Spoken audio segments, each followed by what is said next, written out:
Salamat po, Pastor John, for the wonderful message. Amen. I remember po yung last care group namin. Ang tanong po is, ano yung naiisip mo or ano para sa iyo yung grace? Kasi yung topic namin is full of grace. So same with sa ating topic ngayon, our God is full of love. Amen po. Amen. So what is love for you? So yung grace po is unearned, undeserved. Hindi po natin deserve yung grasya ng Panginoon.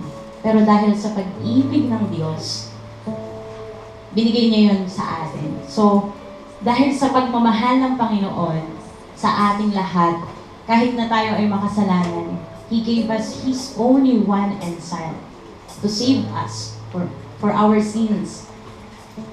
So, para magkaroon tayo ng buhay na walang hanggan. So, punong-puno ng pag-ibig ang Panginoon. Amen po ba? So, may I invite everyone to please stand.